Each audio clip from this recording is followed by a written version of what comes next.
샬롬 샬롬 샬롬 샬롬 샬롬.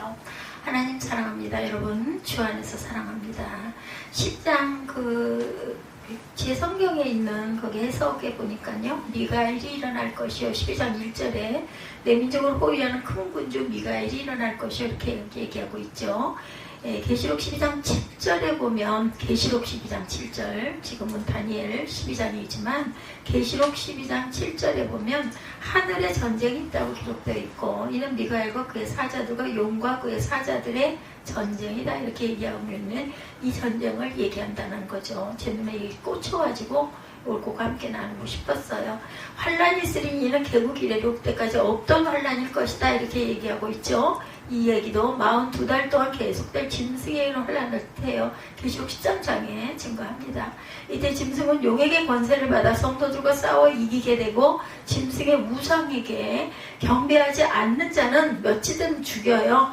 심지어 짐승의 이름과 그 이름의 수 666 표를 받지 아니한 사람들은 매매도 할 수 없게 되는, 그러니까 살아남을 수가 없게 되는 666 짐승의 표죠. 이 666에 그러한 뜻을 갖고 있다는 것, 12장 1절에 아주 무거운 대단히 중요한 말씀입니다.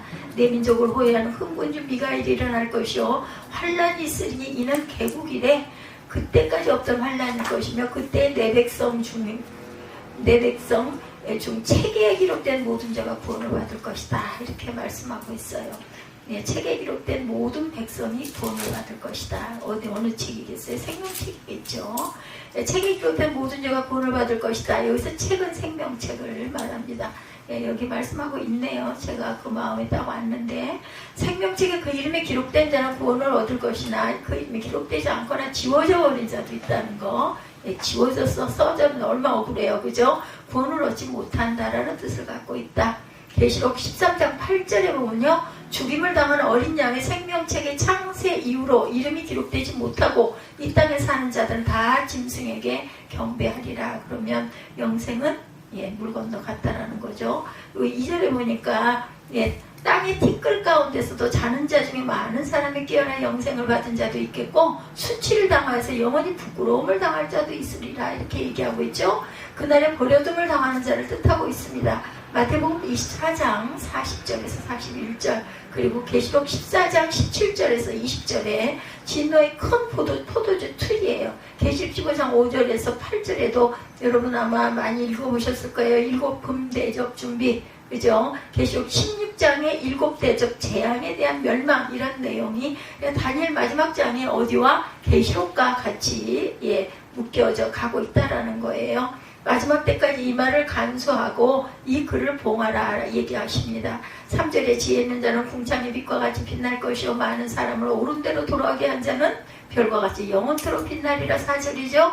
다니엘아, 마지막 때까지 이 말을 간수하고 이 글을 봉합하라. 딱 봉해놓으라는 거죠. 많은 사람이 빨리 왕래하며 지식이 더하리라. 나 다니엘이 본즉 다른 두 사람이 있어. 하나는 강 이쪽 언덕에 섰고 하나는 강 저쪽에 서 있더라 이렇게 얘기하고 있습니다.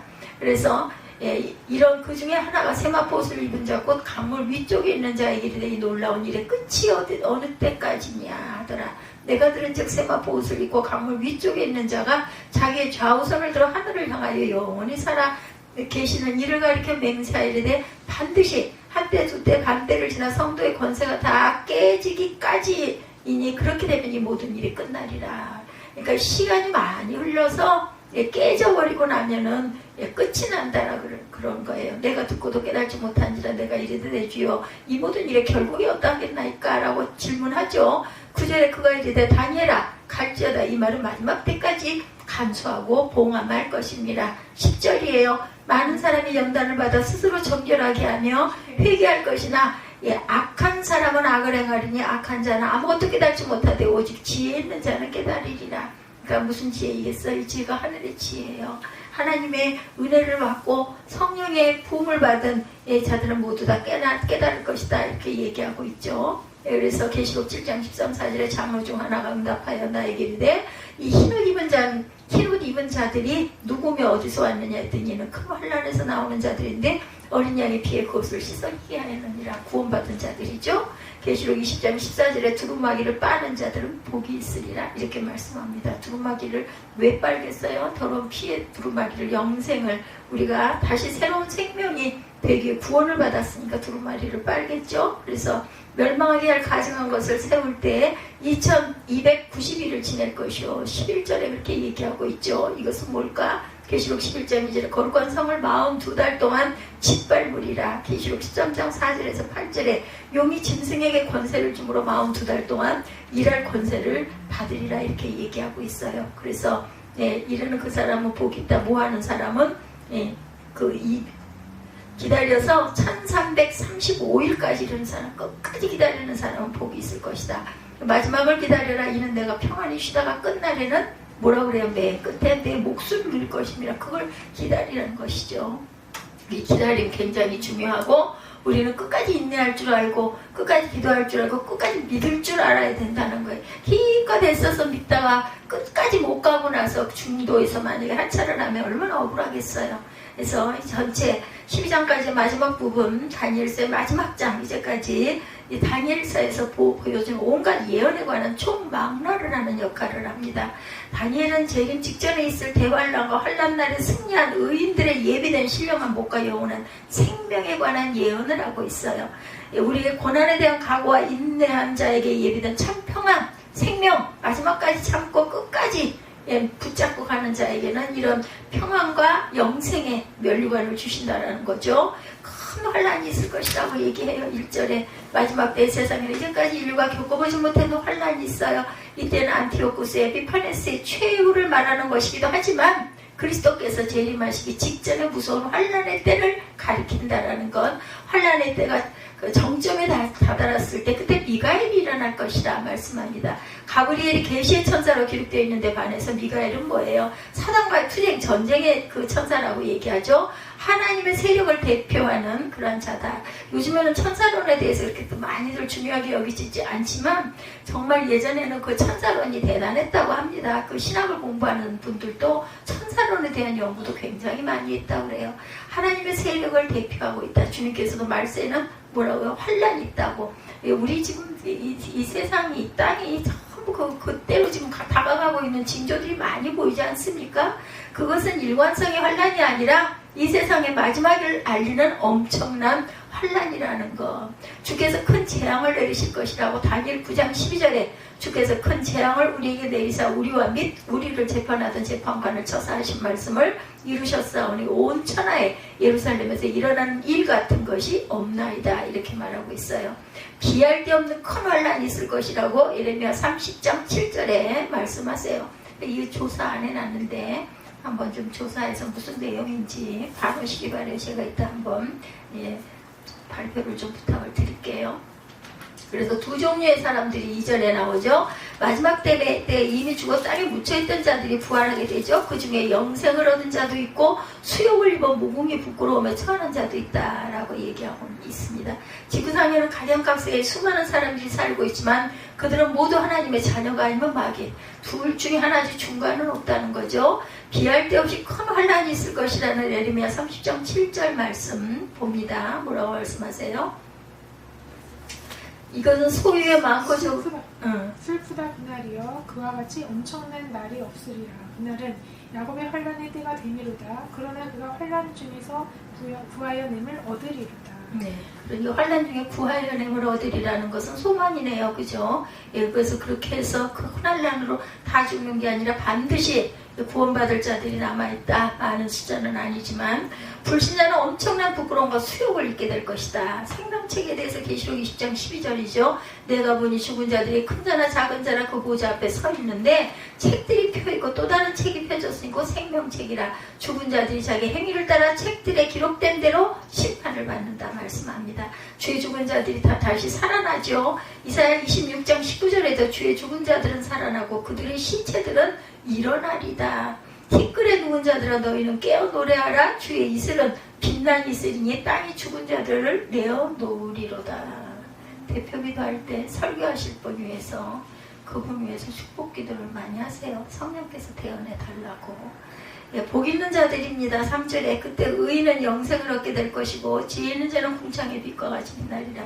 성령을 의지하고 성령께서 말씀하셔서 성령께서 힘을 주셔서 하는 설교와 그냥 원고 가지고 그냥 적당히 읽는 스타일로 가는 거와는 엄청난 차이가 있어요. 힘의 차이가. 제가 요즘날 수요 예배 미리 여기 주변의 어려움 때문에 찍고 다시 그 설교한 내용도 찍고 있다고 그랬잖아요. 그 전에도 또 하나가 있었던 것 같은데, 정말 하늘과 땅 똑같은 설교 원고인데도 하늘과 땅이에요. 하나님께 의지해서 선포하는 거와 그냥 이렇게 찍어야지 하고 찍는 거와 너무너무 다르다는 거. 그래서 성령에 의지해서 항상 말씀을 전하는 자나 듣는 자나 아주 중요합니다. 어떻게 해요? 겸손해야 된다. 믿는 사람을 옳은 대로 돌아오도록 한 자는 하늘의 별과 같이 영원토록 빛나리라. 이들은 모두 하나님의 존재를 인정하고 그분을 경외하고 그분의 말씀에 순종하였던 것이다. 하나님의 예언이 오래 후에 이루어질 사건이기 때문에 이 말을 간수하고 봉함이라고 얘기합니다. 여기서 다니엘서 이 글이라는 것은 그죠? 의인들은 영생에 들어간다. 마태복음 25장 46절이죠. 그들은 영벌에 의인들은 영생에 들어가리라. 중간은 없어요. 영생에 이른 열매를 말씀하고 있죠. 요한복음 4장 36절에도 거두는 자가 이미 삭도 받고 영생에 이르는 열매를 모으나니 이는 뿌리는 자와 거두는 자가 함께 즐거워하게 하려 함이라. 그러니까 누구의 설교를 본따서 복사해서 그걸 설교를 하느냐 안 하느냐 이런 게 중요한 게 아니에요. 하나님 말씀이라면요, 그 말씀이 내게 임해서 하나님의 능력으로 우리가 선포하는 게 굉장히 중요하다. 두 천사입니다. 다니엘은 두 사람을 보았는데 히데겔강을 중심으로 하나는 강이편에 하나는 저편에 서 있다. 이렇게 아까 우리 읽었죠. 본래 천사는 영적인 존재이기 때문에 인간과 같은 형체를 갖지 않아요. 그러나 그리스도께서 육신을 입으신 것처럼 천사들도 잠시 육신의 형태를 띠고 나타납니다. 천사는 주로 하나님께 쓰이는 초자연적인 영적 존재로 인격을 가진 피조물이에요. 만들어 놓으신 거죠. 그러니까 이것도 하나님이 만드셨죠. 그러나 하나님의 뜻을 전하고 혹은 행하는 것이죠. 인간을 보호하고 지도하고 형벌을 주기도 한다. 창세기 19장 1절, 출애굽기 3장 2절입니다. 저녁 때 두 천사가 소돔에 이르니 마침 롯이 소돔 성문에 앉아있다가 그들을 보고 일어나 영접하고 땅에 엎드려 서렸다. 이렇게 나와 있죠. 출애굽기 3장 2절에도 보면, 창세기 19장 1절에도 보면, 그리스도께서 육신을 입으신다고 요한복음 1장 14절에도 보면요, 말씀이 사람이 되셔서 우리와 함께 계셨는데 우리는 그분의 영광을 보았다라고 말합니다. 그것은 외아들이 아버지에게서 받은 영광이다. 그분에게는 은총과 진리가 충만하였더라. 이렇게 말씀하고 있잖아요. 의인화하죠. 영이신데 주의 사자가 응하여 말합니다. 스가랴 1장 12절이에요. 야훼 천사가 대답하여 이르되 만군의 야훼여 여호와께서 언제까지 예루살렘과 유다 성읍들을 불쌍히 여기지 아니하시려 하시나이까? 이를 노하신 지 70년이 되었나이다. 이미 70년씩이나 됐으니 제발 좀 이 노를 푸소서. 이런 고백이죠. 천사들이 질문하는 부분 7절이에요. 두 천사 중 하나가 세마포 옷을 입고, 아까 읽었겠지만 다시 보죠. 세마포 옷을 입고 강물 위쪽에 있는 자가 자기의 좌우 손을 들어 하늘을 향하여 영원히 살아계시는 이를 가리켜 맹세하여 이르되 반드시 한때 두때 반때를 지나 성도의 권세가 깨지기까지니 그렇게 되면 이 모든 일이 끝나리라. 권세가 다 깨지고 나면 모든 일이 끝날 것이다. 이 재난의 연속에 대한 일반적인 계산을 질문한 천사에게 주어지죠. 예수 그리스도를 가리키죠. 세마포의 옷을 입은 분은 큰 재난의 때 한때 두때 반때를 지나기까지 계속될 것이라는 답변이에요. 예수님 말씀하시죠. 마태복음 24장 36절에 세상 마지막에 관해서 천사도 착실히 답하지 못할 것이다. 그러나 그날과 그때는 아무도 모르나니 누구만 하늘의 천사들도 아들도 모르고 오직 아버지만 아시느니라 말씀하시지 않습니까? 마태복음 24장 36절에 얼마나 오래는지 우리는 그걸 알 수가 없어요. 시편 14편 9절에도 우리의 표적은 보이지 아니하며 선지자도 더 이상 없으며 이런 일이 얼마나 오래일지 우리 중에 아는 자도 없나이다. 그러니 아까 그러죠. 깨달는 자, 하나님께서 우리에게 지혜를 주셔서 깨달은 자만 살아남을 수 있다라는 거예요. 지금도 그렇지 않습니까? 교회를 나와도 그죠? 그냥 갔다 오지 이런 사람이고, 정말 부활의 영생의 그 축복을 믿는 사람이 있는데 믿는 자에게 복이 있다라는 말씀이 그래서 증거가 되죠. 전능자의 사심을 가리켜 맹세한다. 여러분들 설교를 듣는 것과 설교를 전하는 자의 차이가 엄청나다는 거 잊지 마시기 바랍니다.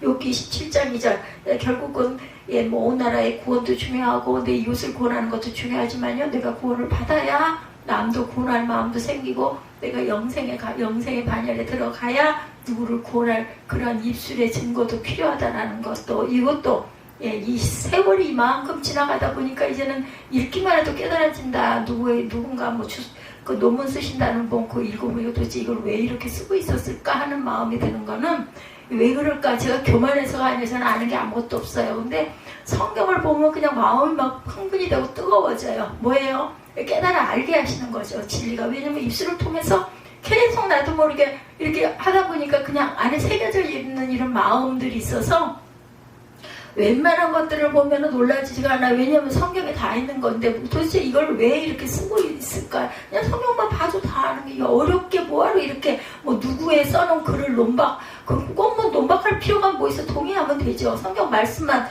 가지고 깊이, 뭐 저는 그런 논문을 안 써봐서 모르겠지만 참 그건 그렇다 했더니 이번에 와서 무진장 깨졌다라고 엄청 절망을 하고 있더라고요. 안 깨지겠냐고. 그래서 이번에 쓴 그것 때문에 그런 거 아닌가요? 내가 그걸 받았었거든. 보냈더라고요. 그래서 글자를 크게 키워가지고 시간이 없지만 한 번 좀 읽어보자 하다가 3분의 1 정도 그냥 읽고 못 읽었는데, 또 똑같은 반복된 얘기, 뭐하러 그걸 그렇게 할 일이 뭐가 있을까 하는 생각이, 또 그것도 또 거기에 또 그죠, 마음이 꽂힌지 않으면 또 그렇게 하겠지만 그 깊이 가지고는 이건 안 되지 했는데 딱 그런 얘기를 들었어요. 안타까워요. 너무 안쓰럽고 안타깝습니다. 정말 안 됐죠. 나의 영혼을 외롭게 하신 전능자의 사심을 두고 맹세한다. 외롭게 하신 간수하고 봉하라고 9절에 말씀하죠. 천사들의 대화를 들은 다니엘은 그 내용을 깨달을 수가 없었어요. 없었어요. 지금 제가 말씀드린 것처럼 읽기만 해도 깨달아지는 사람이 있는가 하면 무슨 말을 하고 있는 건지 알 수가 없어. 근데 그거 절망하지 마시고 그것 때문에 실망하지도 마시고 계속 반복해서 듣고 읽으세요. 그러면 그냥 나도 모르게 그게 딱 깨달아집니다. 뭐 다른 게 필요가 없어. 말씀 그냥 읽으면 깨달아진다라는 거죠. 그래서 또 그렇게 뭐 논문을 쓰고 신학자들이라고 해가지고 그런 귀한 책들을 쓰시고 하는 분들은 또 그분들의 몫이 있을 거예요. 근데 제 입장에서는요, 성경 말씀만 열심히 읽어봐도, 열심히 가까이 해도, 묵상해도 하나님께서는 깨달을 자들에게 깨달게 하시는 마음과 또 지혜도 주신다라는 거. 매우 궁금한 다니엘은 내 주여, 이 모든 일의 결국이 끝이 어떻게 되는데요? 우리 끝이 중요하죠. 그 영화를 보거나 드라마를 볼 때도 가슴을 졸이면서 또 이걸 본 사람 끝을 아는데도 어때요? 한 번 더 봐야지 하고 보면서 끝이 있는데 좋은 쪽은 막 열심히 보려고 하고, 아니고 너무 안타깝고 그냥 안 좋았던 쪽은 난 너무 건너뜁니다. 저는 좋은 쪽을 보고 기뻐하기도 하고 다행이다 이런 마음이 있는 것처럼, 어떻게 되겠습니까? 다니엘이 물어보죠. 하나님은 이 말의 마지막 때까지 간수하고 봉함해라, 잘 간직해라. 하나님께서 모든 것을 우리에게 계시해 주시지는 않는다라는 거예요. 어떻게 될 거 되게 저는 문득 떠오르는 마음을 전합니다. 빨리 저도 잊어버리니까. 이거 내가 잘못했네. 내가 괜히 내려놔. 그게 뭐 꼭 학교 다니면서 학점이 뭐가 중요해. 그냥 이제는 또 다른 데 집중하다 보니까 그런 부분은 이제 그만큼 할 수 없으니 그냥 뭐 그건 아니다. 이거는 그냥 내가 포기해야지. 이런 마음 그냥 갖고 마음을 좀 편안하게 가져라 라고 위로를 안타까워서 한 건데, 딱 마음에 반대적인 마음이 계속 올 때는 빨리 알려줘야죠. 하나님이 원하시는 것, 하나님 주시려고 손을 내밀고 있는데 그걸 쫓아가가지고 우리는 붙잡아야 돼요. 받아야 돼요. 손을 내밀어 받아야 돼. 무릎 꿇고 경배하자. 아까 95장 96장의 말씀의 그 내용이 바로 그 왜 경배를 해? 하나님 주시옵소서예요. 우리는 자녀이기 때문에 그게 하나도 부끄럽거나 얌체같이 그거 아니에요. 달라고 할 줄 아는, 애기들이 어때 배고프면 젖달라고 하잖아요. 막 울잖아요. 뭐 인격 체면 차려가지고 애들이 웁니까? 아니거든요. 이런 마음, 그런 열정적인 마음, 적극적인 마음이 반드시 필요하다. 우리가 한 만큼 열매가 맺힌다라는 거,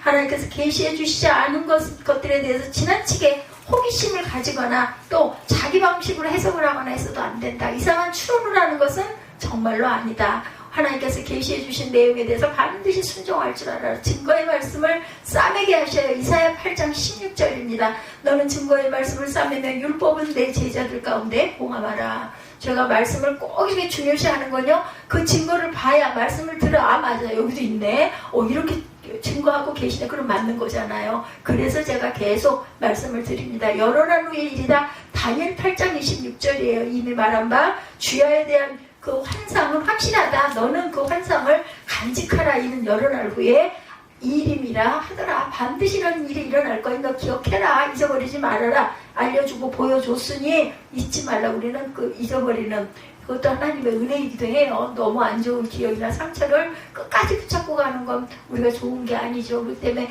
잊어버리기가 쉽고 잊어버리는 그런 것, 그 부분을 하나님께서 주셨는데 기억할 건 꼭 기억해라. 그러니까 또 보고 또 보고 또 보고 하면서 잊어버렸다고 또 깨달지 않습니까? 마지막 때에 관한 문답에 대해서 선인과 악인의 차이가 10절에 나오죠. 선인은 연단을 받을 때 스스로 자신을 정결케 하며 희귀한다인 거예요. 은혜 받은 자. 그러나 악한 자, 은혜 받지 못한 자는 자신이 악을 저지르면서도 악인지를 깨닫지 못한다. 서로 책임 전가하고 핑계대고 하는 거, 이거는 악한 자들이에요. 연단을 저지로 간주하는 경향도 있다. 그러나 성도에게 있어서 연단은 사람을 값지고 단단하게 하는 동기가 된다. 연단이 없었으면 참 좋겠지만 세상 살아가면서 연단이 없을 수는 없어요. 연단은 성도를 성숙시킨다. 그거를 뚫고 나가야, 그것을 극복해야, 그리고 뭐 논문을 쓰는 것도 공부를 하는 것도 시험을 보는 것도 마찬가지지만요. 그 단계를 통해서 내가 잘하는 거예요. 신학 공부를 하는 것도 마찬가지고 눈이 뜨이는 거죠. 예, 그걸 가지고 막 교만을 부리고 막 내가 이래, 이건 정말 아닌 거죠. 성도들이 자신만을 의지하고 완벽하다거나 쓸모없는 자만을 부숴주는 망치와도 같다라는 거죠. 그러나 악인은 하나님의 명령에 대해 온갖 이유를 동원해서 거부하고 핑계를 대죠. 어땠어요? 예, 선악과 하와는 뭐라고, 뱀이 또한 뱀은 그냥 보기에 좋고 보암직하다라고 얘기를 해서 하와가 그것을 아담에게 주죠. 아담은 하와가 줬다고 그러고 하와는 뱀이 줬다고. 책임 전가. 주의 인자하심을 깨달아라. 시편 107편 43절입니다. 지혜 있는 자들은 이러한 일들을 지켜보고 야훼의 인자하심을 깨달으리로다. 깨닫게 되잖아요. 하나님이 이런 은혜를 주셔서 내가 이렇게 열심히, 만약에 제가 설교를 안 하고 성경을 보고 말씀을 증거하고 하지 않는다면 난 과연 뭐가 돼가지고 있을까. 편할 때 오히려서는 더 몸이 아파요. 병이 나고. 지혜 있는 자들은 이러한 일들을 지켜보고 야훼의 인자하심을 깨달으리로다. 듣고 학식이 더해야 한다고. 잠언 1장 5절에 지혜 있는 자는 듣고 학식이 더할 것이요 명철하는 자는 지략을 얻을 것이라 라고 얘기해요. 듣는 거 굉장히 중요합니다. 어떤 것을 무엇을 듣고 보느냐가 정말 중요하다. 1291을 지나간다. 상징의 숫자이겠죠. 세상의 마지막 때에 관하여 매일 드리는 제사를 폐하여 멸망케 될 미운 물건을 세울 때부터 2291을 지나야 끝이 온다. 상징의 숫자입니다. 여기서 1290일에 대해서 여러 가지 견해가 있지만 이 기간을 상징적인 기간으로 보는 것이 타당하다고 할 수 있다. 저는요, 이거 연구한 적 없어요. 근데 이런 거 딱 보면 이건 상징의 숫자네 라고 딱 마음에 오는 거 누구예요? 성령이 알려주시는 거예요. 공부 따로 하지 않았지만 뭐 했다 한들 이거 기억하겠어요? 기억 못합니다. 또 보면 어디선가 봤는데 이런 정도인데 이거는 다 상징적인 숫자들이라는 거. 하나님의 심판이 극에 달하여 적그리스도의 활동이 가장 극심한 일정 기간으로 보는 것이 옳다. 이 기간은 오직 누구만? 하나님만이 아시고 하나님이 아시는 것이니까 성령이 우리에게, 주님께 집중하고 있는 자들에게 깨달아 알게 하셔서 복이 임할 것이라고 말씀하죠. 그래서 만왕의 왕을 대적한 다니엘 8장 25절에 그가 꾀를 베풀며 제 손으로 속임수를 행하고 마음에 스스로 큰채하며 평화로운 때 많은 무리를 멸하며 스스로 서서 만왕의 왕을 대적할 것이나 그가 사람의 손으로 말미암지 아니하고 깨지리라. 사람의 손이 아닌 누가? 망하는 거죠. 하나님께서 결국은 패망, 결국은 영생이 아닌 영벌에 처해진다라는 깨달지 못하기 때문에. 그래서 42달, 계시록 11장 2절입니다. 성전 바깥마당만 측량하지 말고 그냥 두라. 이것을 이방인에게 주었은즉 그들이 거룩한 성을 42달 동안 짓밟으리라. 42달을 꼭 짓밟았겠어요. 숫자는 상징입니다. 마지막을 기다리라. 마지막 절이죠. 세상의 마지막 때는 적그리스도가 출현해서 성도들과 교회를 핍박할 것이다. 666 숫자를 받지 않는 자는 물건을 살 수도 없고 팔 수도 없고, 그죠? 결국은 죽는 거죠. 그거 하지 않으면. 그러니 결국 뭐예요? 순교가 끝이에요. 마지막 구원받지 못한 자들, 마지막 구원받지 못한 자들은 순교를 함으로써 영생의 반열에 들어갈 수 있다. 거부하고 그러한 환난을 견뎌내면 하나님께서는 구원의 복을 주신다고. 우리 몸은 죽는 것 같지만 우리가 영생의 반열에 들어가게 된다는 거죠. 그렇게 때늦게 한 자들은 꼭 순교를 해야 한다. 다니엘은 마지막 때까지 이 말을 간수하라는 당부를 받았어요. 이것은 하나님께서 인생에 사는 방법을 가르쳐 주셨다. 그 뜻은 죽을 각오를 하고 모든 일을 행하라는 거예요. 근데 우리가 가장 중요한 게 뭐 생명이죠, 목숨이죠. 아유, 나 뭐 죽으면 죽지 뭐. 죽으면 죽으리라. 누구 이름 그 뜻 아니에요. 그 뜻을 가지고 내가 살아가면 못할 것이 없다라는 거죠. 그리고 그 모습을 보시는 하나님께서 그냥 가만 두시겠어요? 죽게 내버려 두시겠어요? 건져 주십니다. 반드시 그 고난 중에도 하나님의 일을 잘 수행한 다니엘에게 하나님은 위로의 말씀을 주시죠. 다가오는 주의 날이라고 베드로서 3장 11~2절에 이 모든 것이 이렇게 풀어지리니 너희가 어떠한 사람이 되어야 마땅하나 하냐 거룩한 행실과 경건함으로 하나님의 날이 임하기를 바라보고 간절히 사모하라. 그날에 하늘이 불에 다 풀어지고 물질이 뜨거운 불에 녹아지려니와. 그래서 이 세상 행정은 어떻게 해요? 지나간다라고 얘기하죠. 다 지나갑니다. 그러니까 미리부터 걱정하고 근심하고 할 거 없고 단 우리가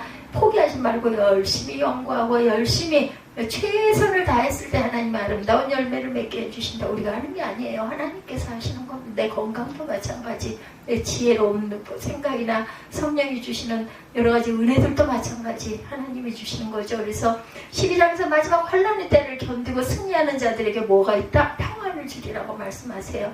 그러면은 그죠? 영벌의 처한 자들이 평안하겠어요? 영생의 처한 자들에게 선물로 평안을 선물해 주시는데 우리는 죽고 난 이후가 아니라 땅에 살면서도 이 평안을 지닐 줄 아는 은혜가 임해야 된다. 그것이 가장 큰 거예요.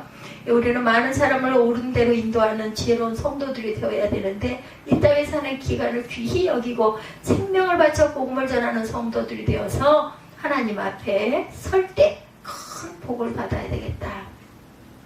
9장에서는 회개하고 기도하고 응답을 받았는데 그 다음에 가서는 금식하고 슬퍼하죠. 왜? 주님 당신 자체를 보고 싶어서 말하고 있습니다. 근데 주님을 만나고 나니 주님과 대등한 것으로 보이지 않고 자기는 썩은 송장과 같다. 정말 보잘것없다.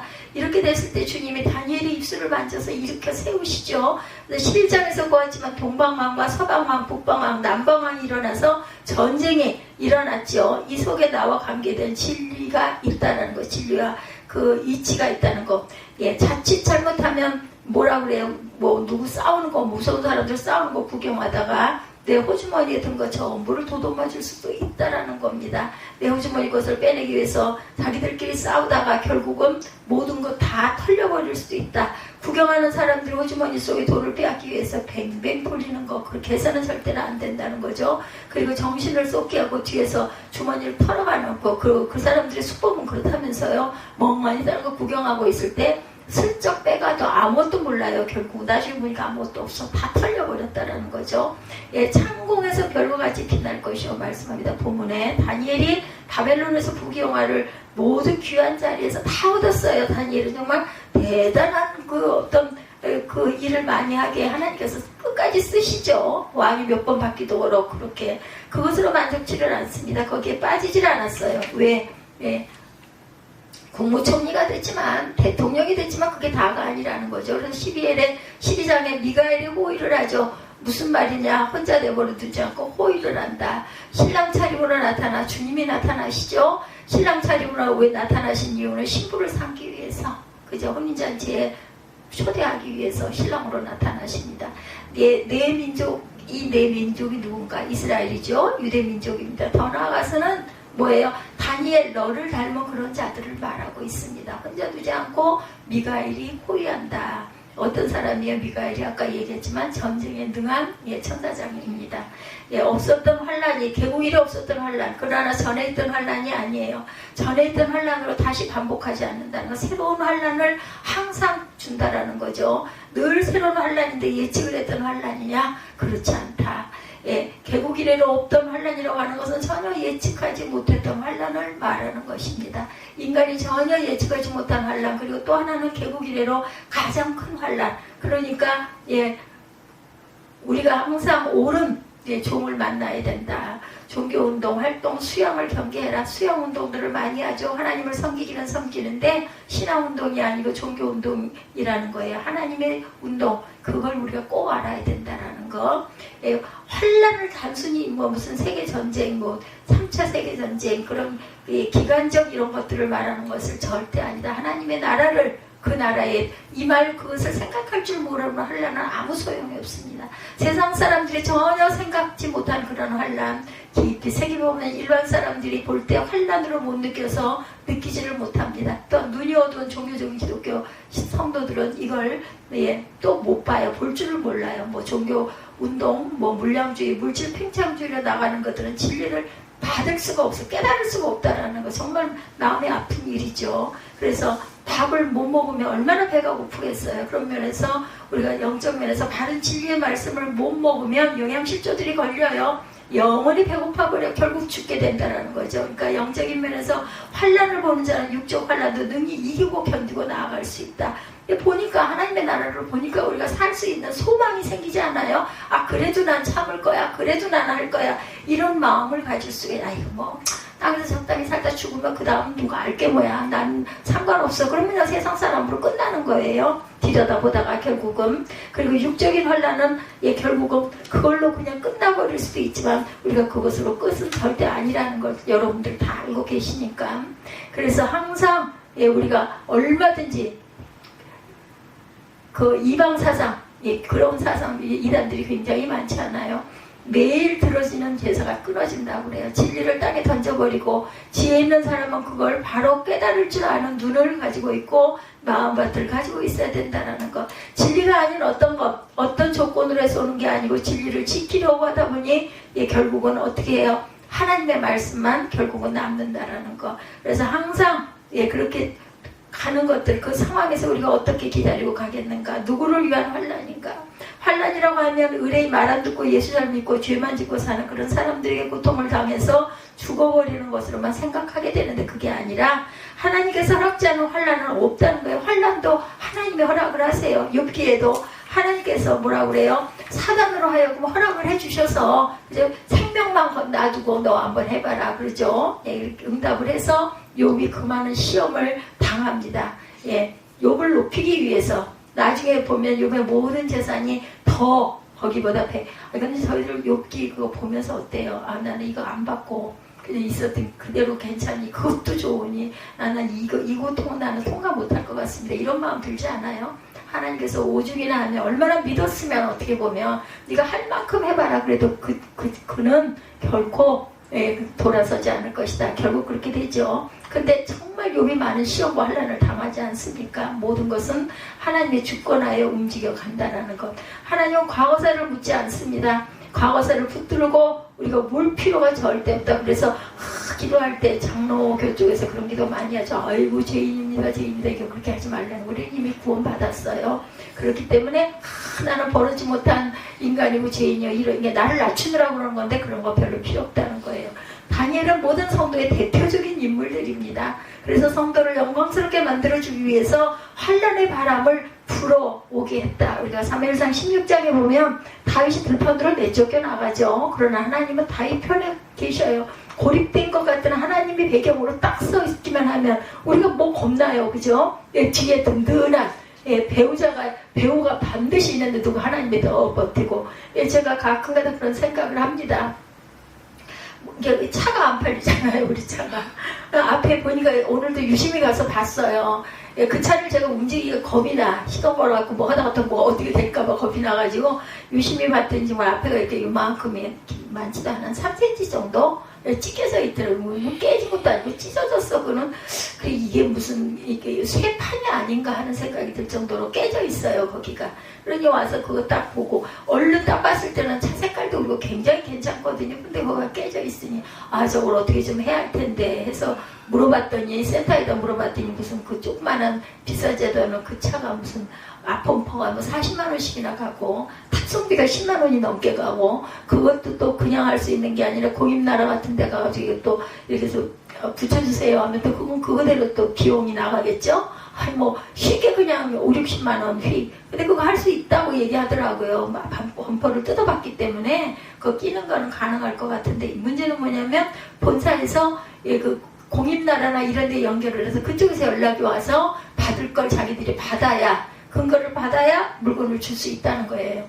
물건을 실어가는 건 상관없대. 그냥 와서 그러면 예를 들어 세종시라는데 그쪽에 우리 집안 식구가 있어서 가져올 수가 있습니다. 택배비가 안 들고도 뭐 싣고 올 수 있는 차가 있습니다. 그랬더니 그래도 자기네들은 이 서류를 이렇게 정리를 해서 보관을 해야 되기 때문에 그쪽에서 연락이 와서 그 번호를 주고 받아야 이거를 내줄 수가 있고 와서 실어가는 건 좋다고 얘기하더라고요. 입금하면. 그러니 그 차 고치자고 그 돈을 들여가지고 얼마를 받겠어요.